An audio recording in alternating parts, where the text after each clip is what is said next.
বাবা নিজের চোখে রোমা কান্ডিলালকে খুন করতে দেখেছি।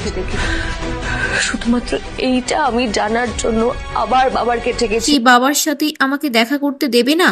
তাহলে এই চুক্তিটার মানে কি হলো? সাবিত্রী তখন ছুটিকে বলে, দেখলি তো, ওই ছেলেটা কোনো কাজের না, শুধু বড় বড় কথা বলে আর মানুষের উপর হুকুম চালাতে পারে। আমি আগেই ভেবেছিলাম ছেলেটা সুবিধের না। ছুটির মনের অবস্থা বুঝতে পেরে ইন্দ্র ছুটিকে ছুটি বলে, দেখলে তো ইন্দ্রদা কিভাবে অপমান করে ফোনটা কেটে দিল।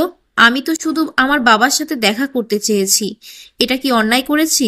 ইন্দ্র বলে, আমি সব কথা শুনেছি আর আমি ব্যবস্থা করে দিয়েছি, অফিস থেকে একজনকে পাঠিয়েছি, সে তোমাকে তোমার বাবার সঙ্গে দেখা করিয়ে দেবে। ছুটি বলে, সত্যি বলছো ইন্দ্রদা? আমি তাহলে দেখা করতে পারবো আমার বাবার সাথে? Thank you ইন্দ্রদা। ইন্দ্র বলে, আমি কতবার বলেছি আমি না তোমার দাদা হই, আমাকে থ্যাংক ইউ বলবে না। আর শোনো ছুটি, একটা কথা বলি, অভির কিন্তু মনের অবস্থা ভালো না।